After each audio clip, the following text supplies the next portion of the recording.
नमस्कार doctor speak में आप सभी का स्वागत है। देश में कोरोना वायरस के दैनिक मामलों में लगातार गिरावट दर्ज की जा रही है। इसके बावजूद बहुत जरूरी है कि वैक्सीन लगवाने के साथ ही हम कोविड से जुड़ी हर सावधानी का कड़ाई से पालन करते हैं। कोविड संक्रमण के नए लक्षणों को कैसे समझें, वैक्सीनेशन क्यों अपनाएं और क्यों अब भी सोशल डिस्टेंसिंग का पालन करना जरूरी है। कोविड से जुड़े तमाम आपके हर सवाल का हम जवाब देंगे अपने विशेषज्ञों के माध्यम से।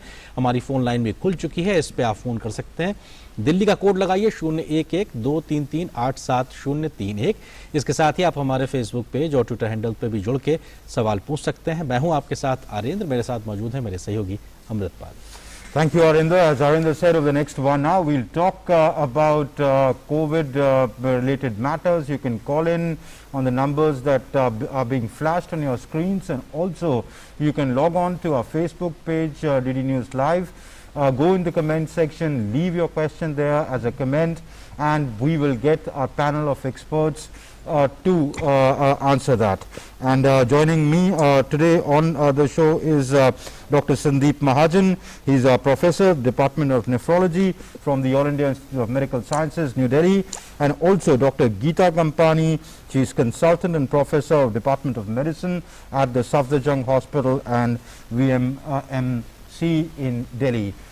Both doctors, Dr. Mahajan, Dr. Kampani, many thanks for joining us on the show. Arindra, you want to begin? Doctor Mahajan, आपसे समझने की कोशिश करेंगे कि अब जब कोविड को लेकर हम लगातार प्रयास कर रहे हैं कि कैसे इससे जंग से जीता जाए, ऐसे में वैक्सीनेशन को लेकर भी लगातार प्रयास काफी तेजी से चल रहे हैं, लेकिन अभी भी एक बड़ा वर्ग है जो वैक्सीन लगवाने को लेकर एक भ्रम की स्थिति में है कि क्यों लगवाने की जरूरत है। उनको लगता है कि शायद अगर हम नहीं लगवाएंगे उसके बावजूद भी हम बच सकते हैं। आपको लगता है कि वैक्सीनेशन की ड्राइव को आगे बढ़ाने के लिए जरूरी है जागरूकता को लेकर? आपको क्या कहना चाहेंगे इस बात को लेकर, जो लोग नहीं लगवा रहे? की जरूरत है कि वैक्सीन ही कोविड से बचने का सबसे बड़ा हथियार है जो अभी हमारे पास है। ये पूर्णतः सेफ है, पूर्णतः साइड इफेक्ट फ्री है और इफेक्टिव है।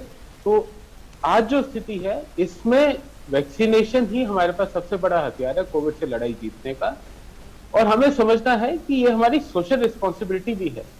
अगर एक बड़ा वर्ग, बाकी सब लोग लगवा भी ले और एक बड़ा वर्ग अभी भी वैक्सीन नहीं लगवाए तो सब बाकियों की भी एफर्ट वेस्ट हो जाएगी, क्योंकि फिर कोविड को घर मिलता रहेगा अटैक करने के लिए। तो पर्सनल अपनी हेल्थ के लिए और अपनी सोसाइटी की अच्छी हेल्थ के लिए ये हम सबकी सोशल रिस्पॉन्सिबिलिटी भी है कि हम आगे होकर बढ़ चढ़ के वैक्सीनेशन के इस ड्राइव में सहयोग दें। Dr. Kampani, Dr. Mahajan argues, and rightly so, that it is a personal responsibility, that the vaccine is one of the biggest weapons we have to fight the pandemic, and also it's a social responsibility.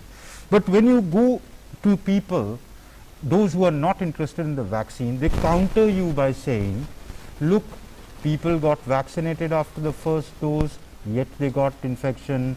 Some people got infection after the second dose as well. Some people died.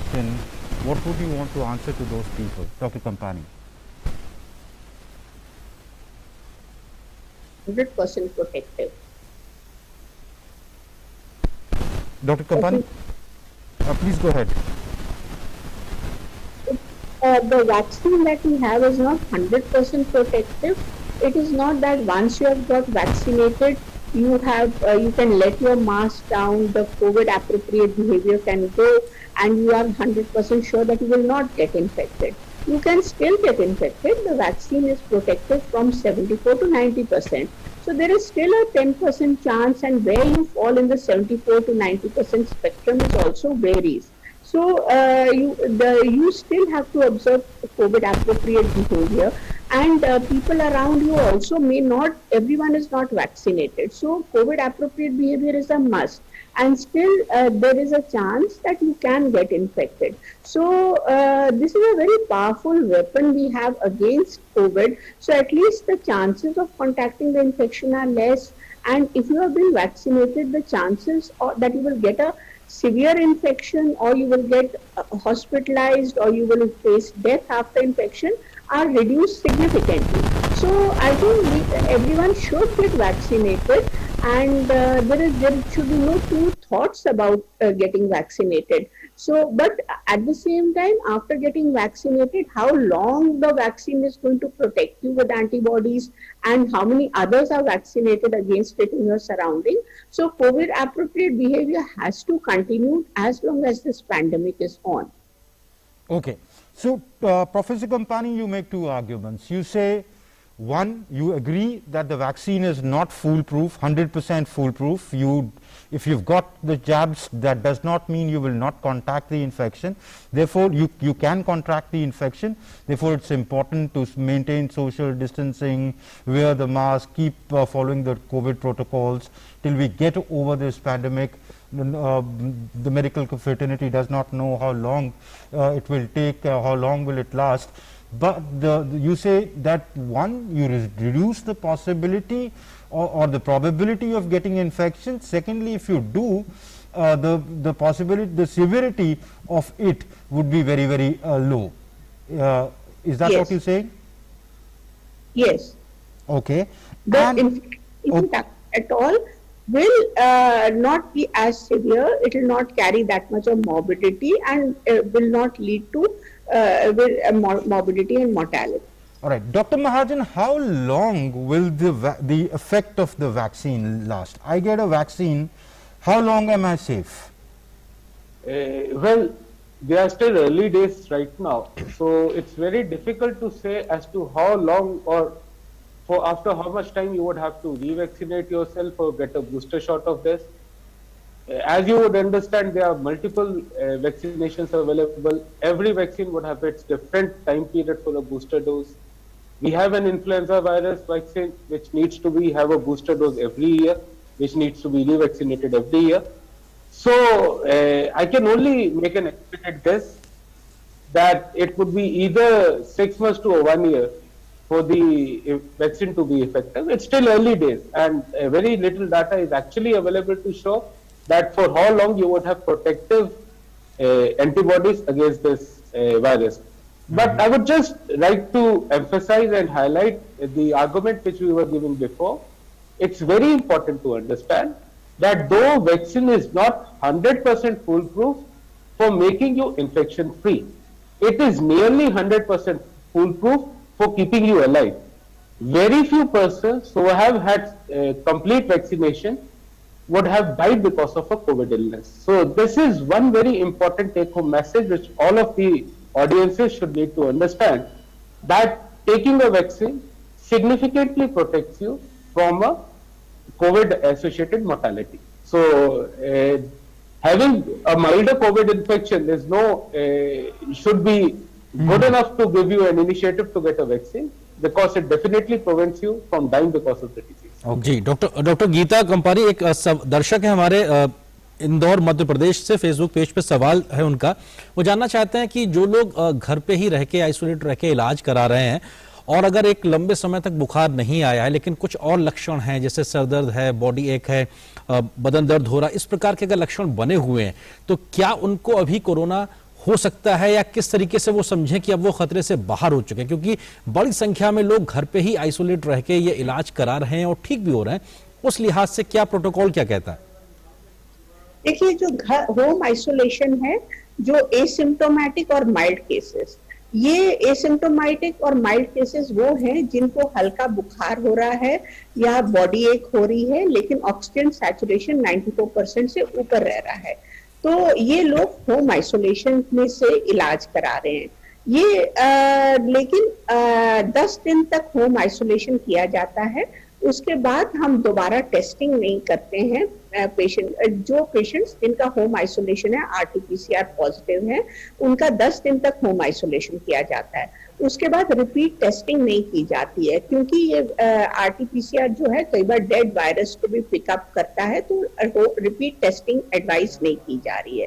लेकिन उसके बाद कई लोगों को कुछ महीनों तक, in fact कुछ हफ्तों तक या कुछ महीनों तक थोड़ी बहुत सिर दर्द रह सकती है, बॉडी एक रह सकता है, बीच में कभी कभी हल्का फुल्का बुखार 99.5 रह सकता है, तो इससे उनको घबराने की जरूरत नहीं है। ये पोस्ट कोविड सिम्टम्स माने जा रहे हैं, तो इसके लिए आप पैरासीटामोल ले लीजिए, वो इफेक्टिव होगी और कुछ इसमें घबराने वाली बात नहीं।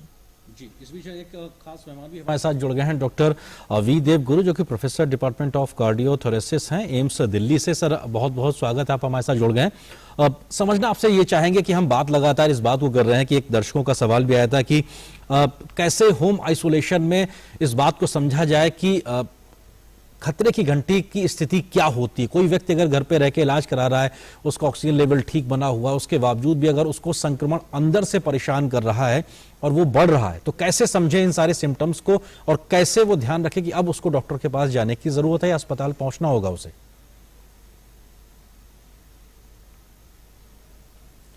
Doctor Devguru, please unmute yourself. You are able to hear me? Yeah, we are able to hear you. Please go ahead. कब तक सैचुरेशन 92, 93 के नीचे नहीं आ रहे तो डरने की बात ही नहीं होती है। So anybody who's having saturation above 92, 93, no need to worry.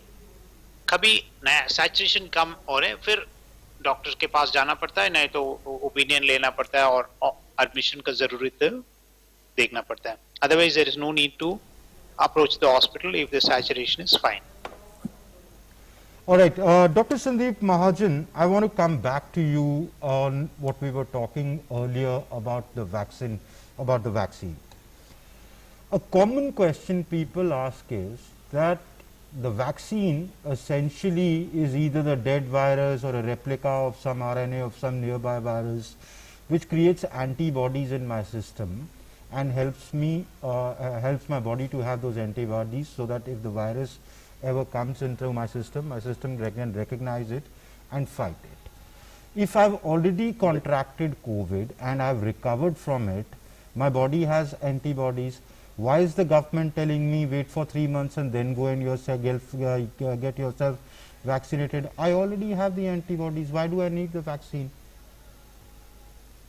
Well, first of all, you have very beautifully explained how the vaccines work, and especially in this COVID vaccine. So it's very beautifully explained for everyone to understand how the vaccines work.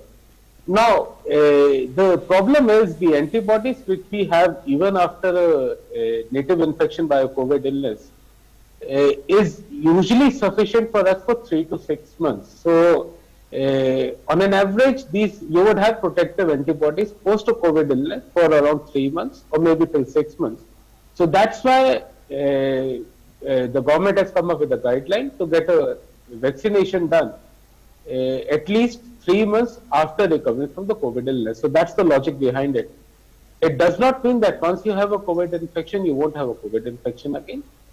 And believe me, we have seen few unfortunate patients who actually have contracted COVID illness again even within 3 months. So even this is not absolute certainty that within 3 months you won't have a re-COVID infection. So even after recovering from a COVID illness, don't feel yourself to be protected or to be immortal as far as the COVID illness is concerned. You can have them again, and if you are unfortunate enough, you can have it within 3 months. So you have to still follow all the COVID appropriate behaviors. And yes, it's better to get vaccinated after 3 months. These are the persons who are likely to have a bit more of fever, more of body ache subsequent to their first vaccination, which is expected because their immune system is already to a certain extent geared up for the immune response to the vaccine. So it's not uncommon for these persons to have a bit higher symptoms of fever and body ache. Professor Mahajan, I didn't quite get that. You said that if I get infected, there are cases where reinfection has happened. If you could explain why does it happen? Because if I've already got the infection, if I've fought the infection, my body has developed the antibodies to fight the infection. So why am I vulnerable to get it again?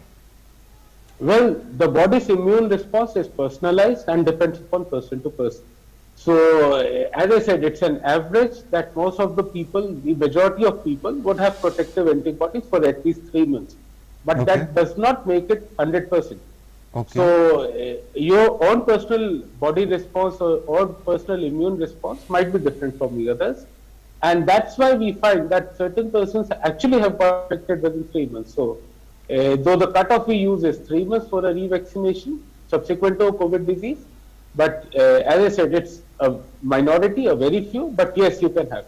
Okay जी, doctor Geeta, एक दर्शक हैं हमारे Facebook page पे सवाल पूछ रही हैं कि हीमोफीलिया के जो पेशेंट्स हैं क्या वो वैक्सीनेशन के लिए जा सकते हैं? इन जनरल एक तरीके से लोगों के मन में ये ख्याल होता है कि अगर वो किसी बीमारी से ग्रसित हैं तो क्या उनको वैक्सीनेशन के लिए आगे आना चाहिए, क्या सलाह देंगे आप?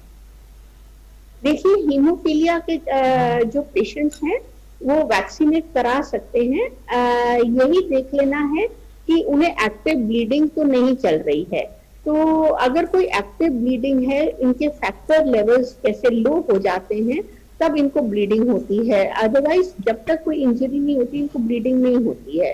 अदरवाइज ये भी वैक्सीनेट करा सकते हैं। कोई भी वैक्सीनेशन की दो ही कॉन्ट्राइंडिकेशंस हैं। एक तो अगर आपको किसी वैक्सीनेशन कंपोनेंट के खिलाफ एलर्जी है और दूसरा अगर आप प्रेगनेंसी है। तो बाकी और इसके खिलाफ कोई भी कॉन्ट्राइंडिकेशन नहीं है। हर आदमी अपने आप को वैक्सीनेट करा सकता है। जी डॉक्टर महाजन, एक सवाल यही कि जो जिक्र अभी वैक्सीनेशन को लेकर आप कर रहे थे, कई रिपोर्ट्स आ रही हैं नेशनल वाइज इंटरनेशनल लेवल पे कि वो कई प्रकार की स्टडीज को एस्टेब्लिश करने की बात कर रही हैं कि antibodies for ever life long रहती हैं लोगों को। तो उसकी वजह से लोगों के मन में जो जिस बात का जिक्र मेरे सहयोगी अमृत भी कर रहे थे कि अगर कोविड हो चुका है तो उसके बाद वैक्सीन लेने की जरूरत क्यों है? कई स्टडीज ऐसी आई हैं कि आपको अगर एक बार कोविड हो गया है तो वो फॉर एवर आपकी एंटीबॉडीज को एक सिस्टम में रहती हैं। तो ऐसे में कई जो अलग अलग जो बातें निकल के आ रही हैं उसके बाद में लोगों के मन में ये भ्रम है। इसको लेकर आप क्या कहना चाहेंगे? थोड़ा सा स्पष्टता के साथ इस बात को सामने रखें, क्यों अभी भी जरूरी है हर प्रकार के केसेस के लिए कि वो वैक्सीनेशन के लिए आगे आए? देखिए, ये जो धारणा है कि कोविड की एंटीबॉडीज आपके पास जिंदगी भर के लिए है या लाइफ लॉन्ग के लिए, ये धारणा गलत है। बहुत कम ऐसी इन्फेक्शंस हैं जो हमें लाइफ लॉन्ग इम्यूनिटी देती हैं। ज्यादातर इलनेसेस ऐसी होती हैं जो कुछ समय बाद हम फिर से ससेप्टेबल हो जाते हैं या हम फिर से वो इन्फेक्शन से संक्रमण होने के खतरे में रहते हैं। कोविड में यह समय अभी पूरी तरह से तय नहीं है। जैसे मैंने कहा, औसतन 3 महीने तक का सेफ पीरियड माना गया है, बट वो भी एब्सोल्यूट नहीं है।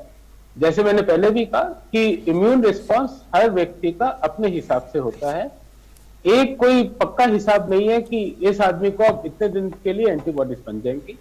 हाँ, हमारे पास भी कुछ मरीज हैं जिनकी प्रोटेक्टिव एंटीबॉडीज अच्छे लेवल पे हैं even after 6 months, but majority की 3 से 6 महीने में खत्म हो जाती है। ओके, एक दर्शक है हमारे साथ में जम्मू से जुड़ गए हैं, वीर जी बख्शी। स्वागत है सर आपका। पूछिए, क्या जानना चाहते हैं आप? सवाल पूछिए अपना।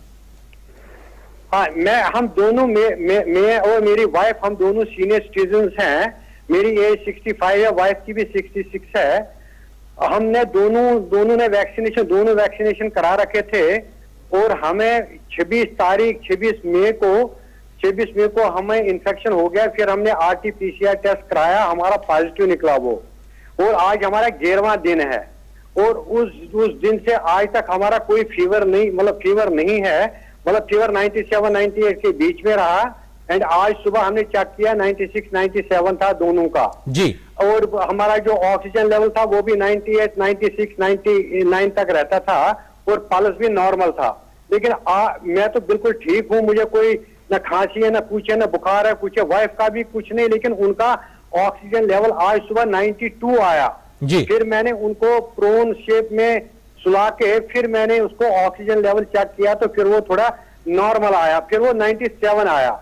और अभी मुझे डर लग रहा है, अभी मुझे क्या करना चाहिए, इसलिए मैं आपसे रिक्वेस्ट कर रहा हूँ। जी doctor professor Devguru, would you like to take that question please?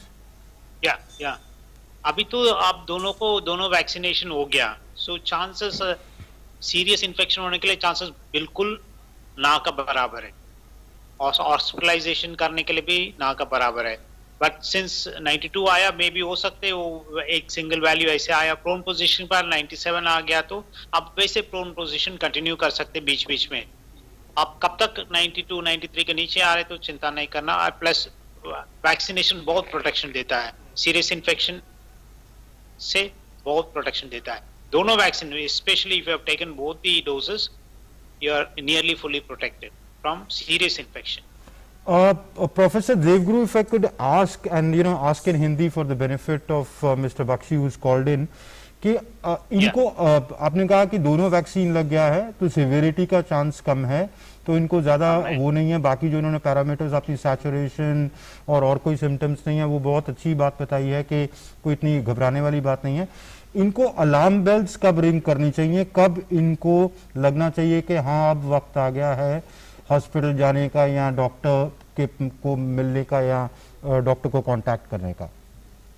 Saturation 93, 92 के नीचे बराबर रहता है कॉन्स्टेंटली, फिर तो डॉक्टर का अप्रोच करना है, नहीं तो हॉस्पिटल जाना पड़ेगा। अगर 92, 93 कंसिस्टेंटली रहता है then they should approach the doctor.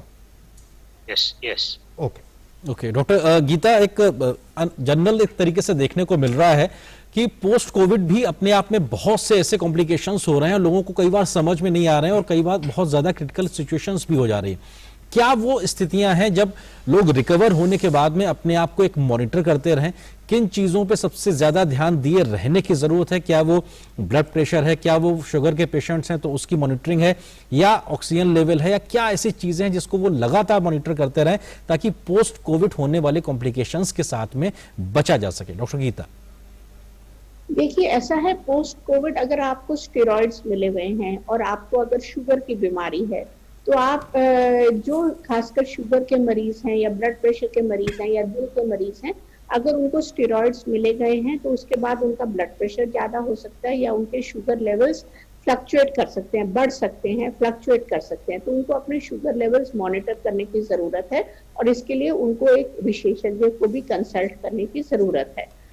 दूसरा, वो उनको देखना पड़ेगा कि शुगर के साथ जैसे हम पीछे बहुत सारे म्यूकर माइकोसिस के पेशेंट्स देख रहे हैं, तो अगर उनको कोई सिर दर्द हो रही है या किसी फेस में कोई स्वेलिंग हो रही है, ये इसका भी ख्याल रखना पड़ेगा, तो विशेषज्ञ को कांटेक्ट करें। दूसरा, अगर आंख में कोई रेडनेस महसूस कर रहे हैं, ब्लड प्रेशर बढ़ रहा है, तो भी वो स्पेशलिस्ट को कंसल्ट करें। दूसरा, हमारे पास कुछ पेशेंट्स ऐसे भी केसेस हुए हैं जिसमें क्लॉटिंग ऑब्जर्व की गई है, जो पेरिफेरल जो टांगों की वेन्स हैं उनमें क्लॉटिंग हो सकती है पोस्ट कोएगुलेशन डिस्टर्बेंसेस जिसको कहते हैं, और ये क्लॉट्स माइग्रेट करके लंग्स में जा सकते हैं, अचानक ब्रीदिंग प्रॉब्लम हो सकती है, छाती में दर्द हो सकती है। तो अगर आपको ऐसे कोई लक्षण हो रहे हैं, आपकी शुगर इरेटिक हो रही है, अचानक छाती में दर्द हो गई है, सांस लेने में तकलीफ हो रही है, या टांगे आपकी कोई टांग का कोई हिस्सा, पैर का कोई हिस्सा काला हो रहा है, तो आप जरूर अस्पताल जाएं और विशेषज्ञ को कंसल्ट करें। ऑलराइट, प्रोफेसर महाजन, अच्छे लाल asked this question. She says, नमस्कार सर, मेरी माता जी की उम्र 60 साल से ज्यादा है, उनको शुगर लेवल ज्यादा है, क्या वो वैक्सीन ले सकती है? बिल्कुल, इनफैक्ट क्योंकि वो सीनियर सिटीजन है, 60 साल से ऊपर है, साथ में डायबिटीज भी है कुछ समय का, तो she falls into high risk category, इसलिए उनको तो जल्दी से जल्दी वैक्सीनेशन करवाना चाहिए। इसमें कोई शंका नहीं, कोई दो राय नहीं। जैसे पहले भी डॉक्टर साहब ने बताया, बहुत कम कंट्राइंडिकेशंस हैं वैक्सीन ना लगवाने के। जिन स्थिति में वैक्सीन बिल्कुल नहीं लगानी वो है एलर्जी, प्रेगनेंसी, या उस समय अगर आपको बुखार या कोई फ्लू लाइक सिम्टम्स है। अगर इन तीनों में से कोई नहीं है तो कोई ऐसी मेडिकल कंडीशन नहीं है जिसमें ये वैक्सीन नहीं दी जा सकती जी, और इनको तो इनफैक्ट प्रायोरिटी पे देनी चाहिए। जी डॉक्टर देवगुरु, एक दर्शक हैं, सवाल जानना चाहते हैं कि स्टेरॉइड्स का इस्तेमाल किन स्थितियों में करना चाहिए और कब ले सकते हैं, क्योंकि स्टेरॉइड्स को लेकर भी लगातार बातें की जा रही हैं और लोग अपने से डॉक्टर की कंसल्ट करने के अलावा खुद से ही जब उनको लगता है, कई बार लोग ऐसे भी शुरू कर देते हैं, तो ऐसे में क्या वो प्रोटोकॉल्स है कि स्टेरॉइड्स का इस्तेमाल कब होना चाहिए और कैसे होना चाहिए?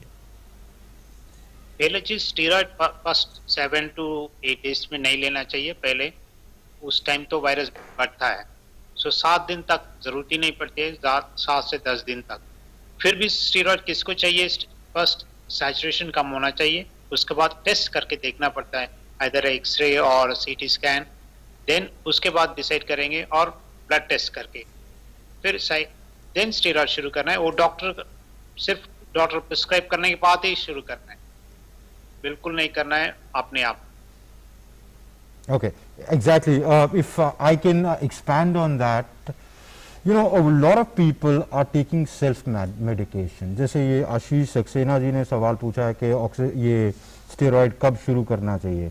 ये मैं आपको बताता हूँ कब शुरू करना चाहिए, जब आपका डॉक्टर बोले, और आपका डॉक्टर आपकी तमाम चीज़ें देखकर आपके शुगर लेवल्स क्या है, आपका इन्फेक्शन कितना है, उन चीज़ों पर डिसाइड करेंगे। तो आप हमारा प्रोग्राम ज़रूर देखें जानकारी के लिए, but these doctors here are giving you generic advice. If you feel you are ill, please go and meet a physician. He will or she will examine you and only then put you on the right medication.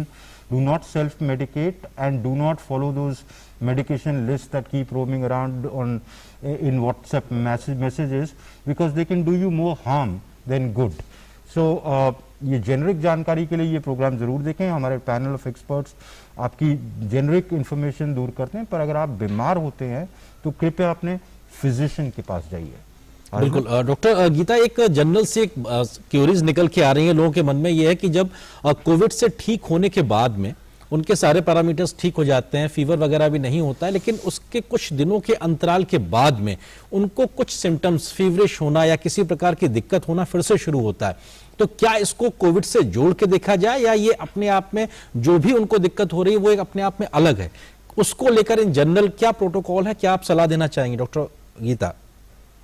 देखिए, post Covid कुछ दिनों तक थोड़ा body एक या weakness और थोड़ा सांस लेने में कभी कभी हो सकती है तकलीफ, या हल्का फुल्का बुखार 99 के करीब आ सकता है। तो ये सिम्टम्स पोस्ट कोविड के ही समझे जाने चाहिए, तो इनसे घबराने की कोई ज़रूरत नहीं है।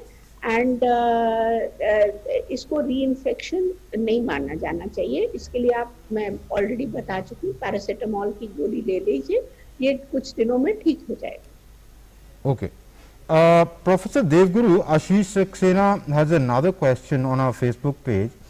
He says, I'll read it verbatim and then you can answer it. Covaxin की एफिशिएंसी 80% है, तो क्या 10 में से 8 लोग को कोविड नहीं होगा, कि 10 में से 8 लोग को मोर्टेलिटी नहीं होगी? एफिकेसी की क्या डेफिनेशन है, ये पूछना चाहते हैं। एक्चुअली एफिकेसी का डेफिनेशन है 10 लोग 80% मींस 100 लोग को वैक्सीन दिया तो 80 लोग को इन्फेक्शन नहीं होगा। Efficiency is based on infection only, और डेथ रेट नहीं। Okay, not on the mortality rate. Okay doctor Mahajan, जब हम अभी देखते हैं कि लोग कोविड से ठीक हो रहे हैं, उसके बाद में परिवार में कई बच्चों को कई प्रकार की प्रॉब्लम्स क्रिएट हो रही हैं। कुछ बच्चों में जब परिवार के बड़े सदस्य कोविड से प्रभावित रहे होते हैं, उस वक्त वो भले ही बच्चे कोविड पॉजिटिव ना रहे हों, लेकिन उनको कुछ सिम्टम्स अक्सर देखने को मिले हैं, बाद में वो कॉम्प्लिकेशंस में तब्दील होते नजर आ रहे हैं। इस प्रकार की एक जनरल सी दिक्कतें देखने को मिल रही हैं सोसाइटी में। किस तरीके से बच्चों पे खासतौर से ध्यान रखने की जरूरत है कोविड के समय, और पोस्ट कोविड में भी किन बातों को ध्यान रखना होगा? देखिए, बच्चों में कोविड ज्यादातर माइल्ड इन्फेक्शन के रूप में ही रहता है। बच्चों में ज्यादा कॉम्प्लिकेशंस कोविड की नहीं पाई जाती। पिछली वेव में तो ऑलमोस्ट 100% यही था कि बहुत कम बच्चों को कोई कॉम्प्लिकेशन हुई थी। जैसे आपने बताया, ये जो सेकेंड वेव आई है, इसमें डेफिनेटली बच्चों में कुछ एक्स्ट्रा कॉम्प्लिकेशंस आई है जो पहली वेव में देखने को नहीं मिली थी। मैनेजमेंट एसेंशियली बच्चों में भी सपोर्टिव ही है। बुखार के लिए क्रोसेल, साथ में अच्छी डाइट और प्लेंटी ऑफ फ्लूइड्स। तो अच्छी डाइट, आपने पूछा कि बच्चों के बारे में हमें खास ध्यान क्या रखना है। खास ध्यान यही रखना है कि उनकी डाइट अच्छी रखें, उनको लिमिटेड एक्सरसाइज जितनी भी हम करा सकते हैं वो कराने की कोशिश करें ताकि वो हेल्दी रहे। जहां तक की रही कोविड रिलेटेड कॉम्प्लिकेशंस की बात, फॉर्चुनेटली बच्चों में ये कॉम्प्लिकेशन रेट अभी भी बहुत कम है एज कंपेयर टू एडल्ट, और मेजॉरिटी बच्चे बिना मेजर कॉम्प्लिकेशंस के ही ठीक हो रहे हैं। Alright, Professor Kampani, Gurpreet Singh asked this question. He says, what I understand from his question is that ये ठीक हो गए हैं, he's recovered from COVID, and he said he's got his chest CT scan also done, but he says कि अभी भी chest में pain होता है और इनको night में नींद नहीं आती, बहुत late नींद आती है. What is he going through? Is he going through the post COVID stress? हो सकता है उन्हें ये पोस्ट कोविड कोई एंजाइटी है, post Covid stress related disorder है। सो अगर इनको नींद नहीं आती है या कुछ एंजाइटी होती है तो ये हो सकता है कि पोस्ट कोविड रिलेटेड एंजाइटी हो, क्योंकि ऐसे कुछ ऑर्गेनिक या कुछ बीमारी नहीं है जिसकी वजह से इनको नींद नहीं आएगी post Covid. So maybe it is post-COVID related stress. ये धीरे-धीरे ठीक हो जाएगा। And he also says that he still experiences कभी-कभी chest में right side पे pain सा होता है, he writes. So is that normal? Is that something he needs to be worried about? अगर राइट साइड में पेन होता है तो और इसके साथ कोई उनको सांस लेने में दिक्कत नहीं है तो इसमें उनको कोई फिक्र करने वाली बात नहीं है। अगर चेस्ट में पेन हो रहा है साइड चेंज करने में या मूवमेंट में तो ये मस्कुलर पेन हो सकता है। तो muscular pains can be noted post COVID and जैसे मैंने पहले बताया इसके लिए आप कोई NSAIDs जो non steroidal anti inflammatory drugs हैं जैसे कि एसिक्लोफेनेक है या पैरासिटामोल ले सकते हैं, उससे ये ठीक हो जाए। जी, एक दर्शक हैं प्रवीण राजस्थान से इस वक्त हमारे साथ में फोन लाइन पर जुड़े हुए हैं। प्रवीण पूछिए अपना सवाल, क्या जानना चाहते हैं आप? गुड इवनिंग सर, मुझे एक्चुअली पिछले 4 साल से अल्सरेटिव कोलाइटिस है। ओके, पिछले कुछ टाइम से मैं स्टेरॉइड वगैरह ले रहा हूँ, 20 mg अभी चल रहा है क्योंकि थोड़ा इन्फ्लेमेशन बढ़ गया था। फर्स्ट डोज जो है मेरी कोविशील्ड की लग चुकी है, मैं क्या सेकंड डोज ले सकता हूँ ये स्टेरॉइड के साथ में ही? डॉक्टर देवगुरु, आप इस सवाल का जवाब देना चाहेंगे? स्टेरॉइड के साथ ले सकते हैं, कोई कॉन्ट्राइंडिकेशन नहीं है। आपको वो भी सेकेंड डोज ही लेना है ना, ले सकते हैं। कुछ भी कॉन्ट्राइंडिकेशन एक्सेप्ट प्रेगनेंसी, पहले भी बताया था, एक्सेप्ट प्रेगनेंसी किसी चीज को भी कॉन्ट्राइंडिकेशन नहीं है। कोई लोग मैकेनिकल वाल्व लिया है, INR ज्यादा है, खून पत्रक ने दवाई ले रहे हैं, उन लोग को 3 INR 3 के ऊपर हो रहे तो वेट करके लेना पड़ता है। इसके अलावा किसी भी कंडीशन को कॉन्ट्राइंडिकेशन नहीं है। मे बी सम पार्ट्स का एलर्जी है तो फिर दूसरा वैक्सीन ले सकते हैं। जी ठीक है। और डॉक्टर महाजन, डॉक्टर महाजन, एक सवाल ये भी है कि जो लोग पोस्ट कोविड सिचुएशन से गुजर रहे हैं, भले ही उनको अगर कुछ दिक्कतें नहीं महसूस हो रही, मन में ख्याल ये आता है कि क्या कौन से ऐसे सामान्य से टेस्ट हैं, जांच हैं जो वो करा सकते हैं, कम से कम अगर उनके शरीर के अंदर कोई समस्या पनप रही है या एक बढ़ती हुई दिखाई पड़ रही, कम से कम वक्त रहते उसका पता लगा सकें। क्योंकि डी डाइमर की बात हो, CRP की बात हो, CBC की बात हो, कई ऐसे जो जनरल बायोमार्कर्स होते हैं उसको लेकर लोगों में एक मन में धारणा है कि हमको जाके इसके टेस्ट सारे कराने की जरूरत है। आप क्या कहना चाहेंगे डॉक्टर महाजन? देखिए, पहले भी बहुत बिल्कुल अच्छे तरीके से समझाया, किसी तरह से सेल्फ मेडिकेशन या सेल्फ इन्वेस्टिगेट करने की जरूरत नहीं है। अगर आपको कोई सिम्टम्स नहीं है पोस्ट कोविड, एक्सक्यूज मी, अगर आप पोस्ट कोविड ठीक है, किसी तरह के कोई सिम्टम्स नहीं है, तो आपको रेगुलर कोई जांच कराने की जरूरत ही नहीं। सामान्य रूप से देखा गया CRP कई लोगों का 10 से ज्यादा होता है, बहुत सारे कारण है उसका, मोटापा है, किडनी की परेशानी है, लीवर की परेशानी है, इन सब केसेस में CRP ज्यादा होता है। तो इसका मतलब ये नहीं कि कोविड रिलेटेड इन्फ्लेमेशन है या कोई और अपने आप में नई चीज बता रहे हैं। तो बेहतर यही है कि अपनी डिसीजन मेकिंग आप एक ट्रस्टेड फिजिशियन, एक अच्छे डॉक्टर के ऊपर छोड़ें। अगर आपको कोई सिम्टम्स हैं तो आप डेफिनेटली डॉक्टर से कांटेक्ट करें और जो इन्वेस्टिगेशन को सोच रहे हैं आपके लिए यूजफुल है वो करवाइए। कई बार ऑल दिस बेसिकली पैनिक का रिएक्शन क्रिएट कर देता है, पैनिक के थॉट्स क्रिएट कर देता है। जो आदमी नॉर्मल भी होता है वो अपने आप को बीमार महसूस करने लग जाता है, फिर सोचता है अरे मेरे साथ वाले ने CRP कराया, उसका इतना आया था, 2 आया था, मेरा 8 क्यों आया या मेरा 10 क्यों आया, इसका मतलब मैं ठीक नहीं हूं। तो कोविड से रिकवरी अपने आप में ही एक स्लो प्रोसेस है। गिव इट सम टाइम, अच्छी डाइट रखिए, योगा वगैरह करिए, रेगुलर कुछ एक्सरसाइज करिए ताकि आपका स्ट्रेस भी दूर हो और बॉडी भी धीरे धीरे वापस से अपनी चाल में वापस आए, वापस से ठीक हो।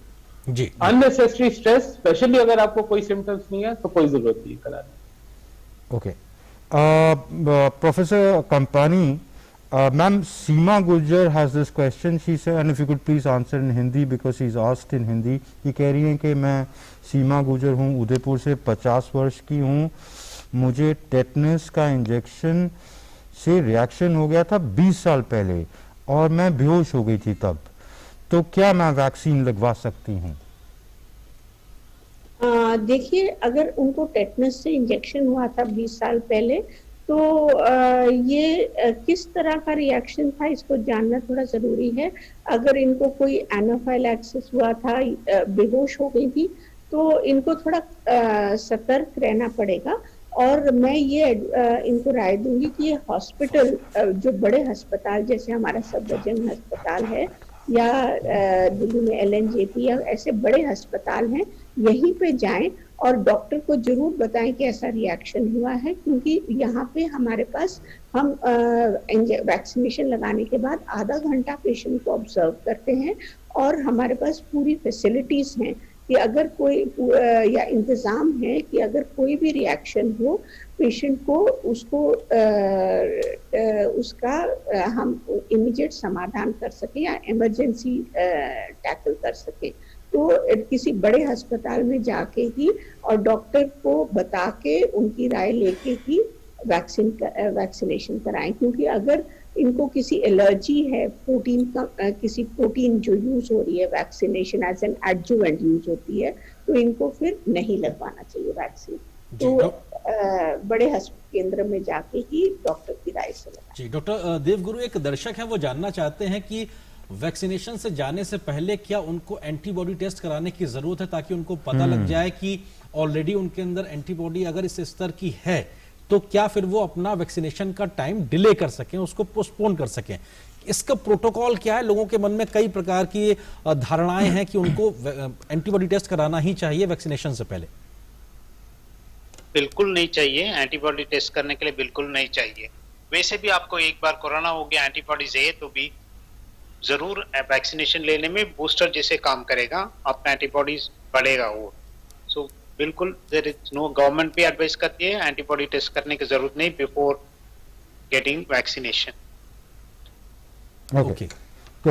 So basically, Arinder, when the government recommends that if you've contracted COVID, they're basically saying that now you have antibodies which will last at least 3 months.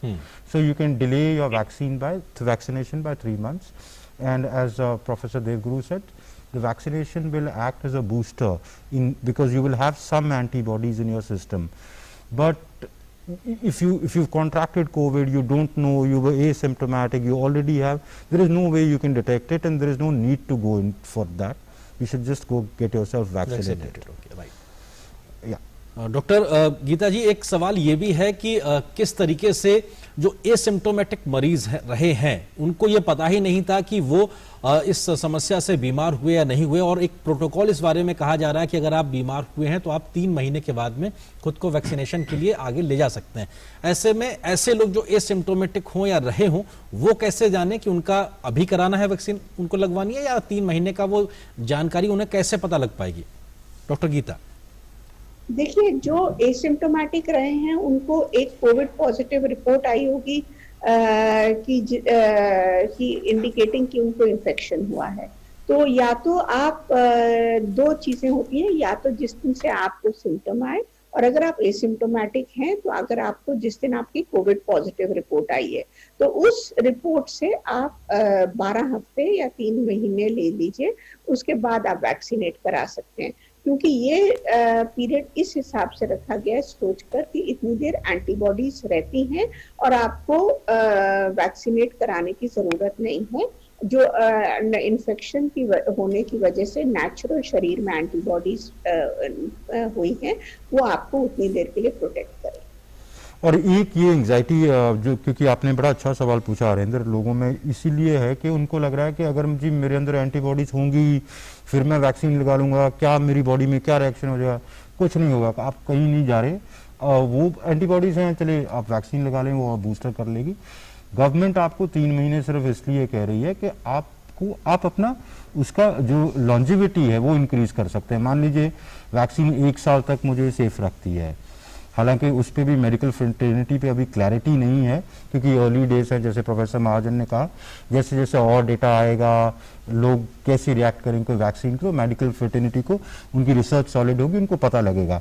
पर अभी ये मान के चलें कि जी 1 साल के लिए तो आप 1 साल 3 महीने के लिए आपको वैक्सीन नहीं चाहिए, तो आप इसलिए सरकार आपको कह रही, अगर आपको हो भी गया और आपको नहीं पता आपके अंदर है, आपको कोई एडवर्स इफेक्ट नहीं होने वाला। सो आप ये एंटीबॉडी शॉडी के टेस्ट में ना पड़ें, जाएं अपनी वैक्सीन लगवाएं अगर आप ठीक ठाक हैं तो। जी डॉक्टर महाजन, एक जनरल सा, क्योंकि अभी हम देख रहे हैं ट्रेंड कई जगह पे जो देश भर में जो कोविड के नए मामले हैं उसमें एक ट्रेंड गिरता हुआ दिखाई पड़ रहा है। कुछ इलाकों में ये काफी हद तक कम हो गया है, कुछ राज्यों की भी बात कर सकते हैं। ऐसे में कई लोगों को लगने लगा कि जो सेकेंड वेव का एक पीक टाइम था वो लगभग खत्म हो गया, तो लोग रिलैक्स फील करने लगे हैं। क्या उनको अभी भी समझने की जरूरत है, कैसे हमको लगातार उस कोविड एप्रोप्रिएट बिहेवियर को बनाए रखना क्यों जरूरी है, ताकि हम नई समस्या ना पैदा कर लें खुद के लिए और अपने आसपास अपने समाज के लिए? डॉक्टर महाजन, देखिए, इसमें कोई शक नहीं कि we have seen the worst of the second wave. हमने सबसे बुरा फेस सेकंड वेव का देख लिया है, और अब सेकंड वेव कुछ स्टेट से तो काफी हद तक और पूरे देश से भी काफी तेजी से नीचे गिर रही है, इसमें कोई शक नहीं। लेकिन जिस किसी को डाउट है कि अभी भी हम कोविड एप्रोप्रिएट बिहेवियर करें या ना करें, उन्हें अपने शहर की स्थिति, दिल्ली की स्थिति 1.5 महीना पहले की देख लेनी चाहिए। तो शायद उनको ख्याल आए कि जहां एक दिन में 30-30 हजार केस पॉजिटिव दिल्ली में आ रहे थे, पूरे देश में 4 लाख तक के केसेस पॉजिटिव आ रहे थे, हम वापस से उस स्थिति में नहीं जाना चाहते। अगर अभी भी हम ढिलाई रखें और सोचें कि ये सेकेंड वेव चली गई है, अब हमें क्या करना है, कोविड एप्रोप्रिएट बिहेवियर करके क्यों मास्क लगा के अपनी सिरदर्दी बढ़ा रहे हैं, कुछ करने की जरूरत नहीं है और सब कुछ ठीक रहेगा, तो आपको ज्यादा पीछे जाने की जरूरत नहीं है। आज से 1.5 महीना पीछे जाने की जरूरत है, तो आपको पता चल जाएगा कि अगर आप अपना ध्यान ना रखें तो आप कैसी मुसीबत पे फिर से आ सकते हैं। ये बीमारी अभी गई नहीं है, ये बीमारी अभी खत्म नहीं हुई है, अभी कुछ हद तक हम इस फेज से निकले हैं। तो अगर अभी हम कोविड एप्रोप्रिएट बिहेवियर बना के रखेंगे तो शायद हम तीसरी वेव को डिले कर सके या बहुत हद तक ब्लंट कर सके, और हो सकता है तब तक हमारी वैक्सीनेशन मुहिम कामयाब हो जाए तो पूरी तरह से खत्म भी कर सके। All right, Professor Devguru Sukanta Biswas has a question on our Facebook page. He says, after how many days of vaccination does the immunity start developing in our body? दूसरा वैक्सीन के बाद 10-15 दिन लगता है। पहला वैक्सीन लेना है, फिर सेकेंड डोज लेना है, सेकेंड डोज के बाद 2 weeks, it takes 2 weeks to get full immunity. Okay doctor Geeta Kampani, एक सवाल ये है कि जो लोग कोविड से ठीक हो गए हैं उसके बाद में अगर उनको कोई सिम्टम्स नजर नहीं आ रहे हैं, कुछ दिनों के बाद में वो दिक्कत महसूस नहीं कर रहे हैं, तो प्री कोविड इरा के लिहाज से वो अपना जो उनकी जो फिजिकल एक्टिविटी है, जो वो शारीरिक श्रम किया करते थे, वो कब प्रॉपर उसमें जा सकते हैं, कब वो कर सकते हैं? क्योंकि ऐसा ना हो कि वो अपनी उस तरीके से शारीरिक मेहनत की शुरुआत करें और वो किसी प्रकार की नई समस्या और दिक्कत में पड़ जाएं। डॉक्टर गीता, देखिए, जो भी एक्सरसाइज करनी है या क्रिया करनी है, आपका शरीर अपने आप आपको बताएगा कि आप ये कर सकते हैं कि नहीं कर सकते हैं। अगर आपको एसिम्प्टोमेटिक या माइल्ड इलनेस हुई है तो आप धीरे धीरे अपनी रेगुलर सैर जाना या जो आप वॉक करते थे वो आप रिज्यूम कर सकते हैं। और आपको अगर कोई सांस नहीं फूल रहा है, आप आराम से बिना किसी छाती में दर्द, बिना किसी सांस फूले आप वॉक कर पा रहे हैं, तो आप उसको धीरे धीरे बढ़ाते रहिए। जितना आप पहले करते थे वहां उस लेवल तक धीरे धीरे ला सकते हैं। ये आपको खुद देखना पड़ेगा कि आपका शरीर कितना एक्सेप्ट कर रहा है। लेकिन अगर आपका कोई सांस फूल रहा है या छाती में दर्द हो रही है और या कोई पसीना आ रहा है और आप नहीं कर पा रहे हैं, तो फिर आपको रुक जाना चाहिए, आप उसको मत बढ़ाइए। तो और अगर आपको मॉडरेट इलनेस या सीवियर इलनेस हुई है तो आपको कम से कम कोई ऐसी रिटर्न पीरियड नहीं है, लेकिन आपको 2 या 3 महीने तो रुक जाना चाहिए। उसके बाद धीरे धीरे आप बढ़ाइए और देखिए आपका शरीर कैसे इस एक्सरसाइज को लेता है, तो आप ग्रेजुअली इंक्रीज कर सकते हैं। Okay, Professor Mahajan, we were talking about the post-COVID stress, anxiety that people are facing. They're asking questions. Well, I have, it's been so many days and after the illness, and I've recovered, but I still sometimes have chest pain. I can't sleep at night. There is obviously a lot of anxiety. But then the other question you were saying, as you were pointing out, that it's not the time to let the guard down. So what is the mean median that we need to follow, where we do not panic yet we understand the seriousness of it, that we keep following COVID protocols? So how do I not panic yet I be careful? What are the do's and don'ts of that? Okay, we are basically looking at two different things. One is our community behavior, and that is COVID appropriate behavior. So even if you have had illness, even if you are recovering from COVID, it's important that you keep on practicing the COVID appropriate behavior. And this is a community behavior. This should not give a stress to us, and this is our way of life at least for next 6 months. So we should not be taking undue stress in having a COVID appropriate behavior. Wearing a face mask, avoid crowding, avoiding frequent hand wash, frequent hand sanitization, I don't think so it would add on to any great emotional stress. It's just that we have to accept it as a part of our life. So once we have acknowledged this as this is a part of our life, these are our friends, these are our essential tools against COVID, it should be easy to accept them in toto. What is happening is we are still trying to see this as a punishment. This is like a person who does not want to wear a helmet while driving a bike. So it's uncomfortable. It's definitely uncomfortable, but it's a way of life. So now it's not a stress. First it was only for the driver, now it's also for the pillion. It looked a stress for a month, it's looked at a stress for the 2 months, but now everyone wears a helmet, both the driver as well as the pillion. So it's just accepting it as a community behavior, accepting it as a way of life. The moment we do that, the stress related to the COVID appropriate behavior would go. Okay. The second important question, or the second aspect of your question was, if a person has recovered from COVID, then how he should not fall into the trap of being going back into depression and a COVID related stress. Well, this is a real danger right now. The number of advisors we have, the number of unscrupulous advisors we have on the WhatsApp, this all adds on to the tension.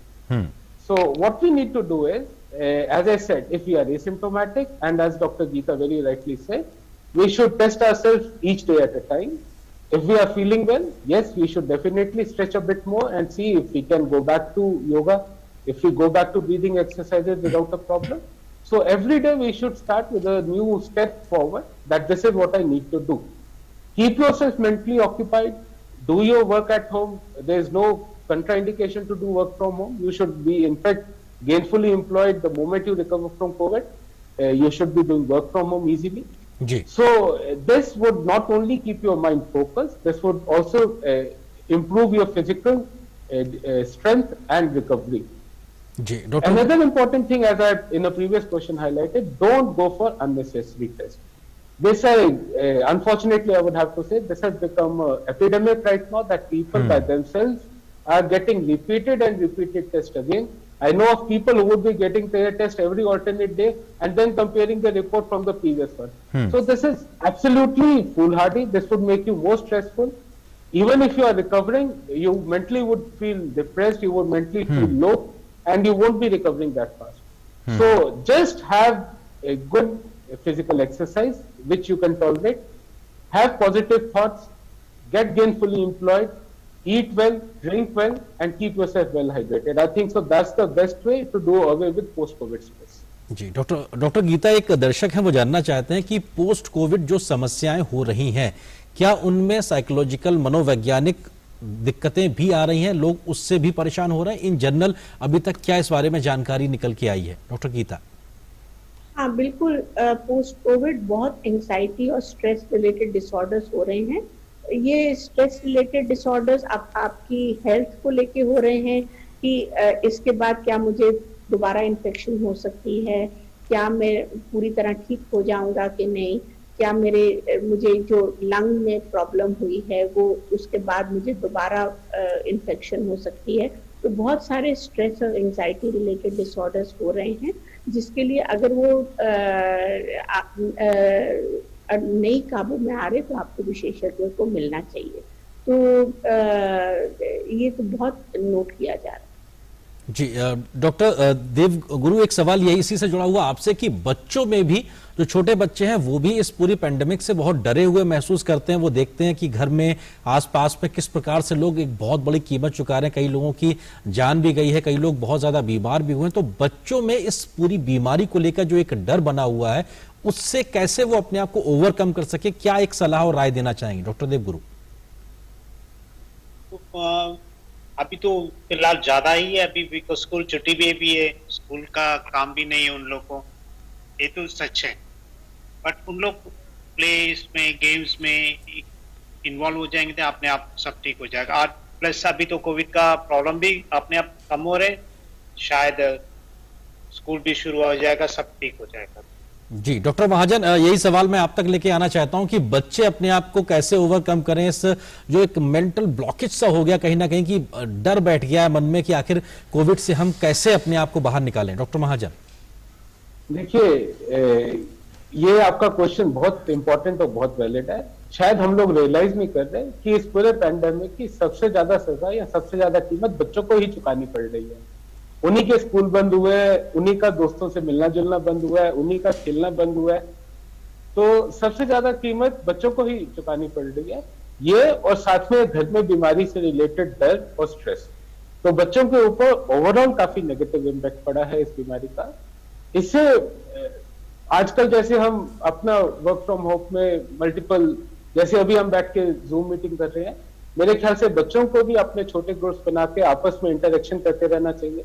Physically एक दूसरे से मिल नहीं सकते तो कम से कम देख लें, कुछ मेंटल एक्सरसाइजेस साथ बैठ के कर लें, कुछ फिजिकल एक्सरसाइजेस जो घर में कर सकते हैं कर लें, या छोटी कम्युनिटी में जो फिजिकल एक्सरसाइजेस करते हैं। क्योंकि फिजिकल एक्सरसाइजेस, फिजिकल कंपोनेंट और मेंटल ग्रोथ बच्चों की डेवलपमेंट के लिए ये दोनों चीजें बहुत इंपॉर्टेंट है। और घर में एक पॉजिटिव, पेरेंट्स की भी ये रिस्पॉन्सिबिलिटी बनती है कि एक पॉजिटिव माहौल बना के रखें, जितना हो सके बच्चों को पॉजिटिव वाइब से उनको एनकरेज करें to take up new activities, to take up new hobbies, ताकि उनकी जो बहुत एक्टिव माइंड है वो कहीं ना कहीं लगे। Okay. This gentleman asked this question. Basically, a lot of people are asking the question if Dr. Devguru, you could clear the air on that. जैसे मुझे तब कोरोना हुआ था तो मैं अब वैक्सीन लगवा सकता हूँ कि नहीं? So people have recovered from corona or from COVID. After how long can they get vaccinated? ये तो बार बार सवाल उठता है, बट गवर्नमेंट तो अभी बोल रही 90 डेज के बाद, 3 महीने वेट कर सकते हैं। 3 महीने के बाद, पहले हम लोग सोचे थे साल से 6 हफ्ते के पहले बाद ले सकते हैं। अभी तो गवर्नमेंट खुद बोल दिया, एडवाइजरी दिया हुआ है 90 डेज के बाद ही लेना है। कोरोना का रिकवर होने के बाद 90 डेज के बाद वैक्सीन ले सकते हैं। Is it from the date of recovery or is it from the date of infection? It's from the date of infection. Infection, when you first get your symptoms or when your test comes positive? Yes. Okay. 90 days from the time of infection. ठीक है जी। Okay doctor Geeta, एक सवाल लगातार ये भी इस बात को लेकर निकल के आ रहा है कि अभी भी जब हम इस महामारी से लगातार जंग लड़ रहे हैं, ऐसे में जो अधिक घनी आबादी वाले इलाके हैं, खासतौर से शहरी इलाकों में, एक दर्शक हैं उन्होंने इस बात का जिक्र भी किया, जैसे मुंबई में धारावी जैसा इलाका है, या इस प्रकार के जो घनी आबादी वाले इलाके हैं, अभी भी कितना बड़ा एक चैलेंज है खुद उस इलाके में ज्यादा संख्या में केसेस हो जाएं और वहां से निकलकर अन्य जगहों पर यह समस्या और फिर से तेजी से फैल सके। उस लिहाज से आप क्या कहना चाहेंगे डॉक्टर गीता?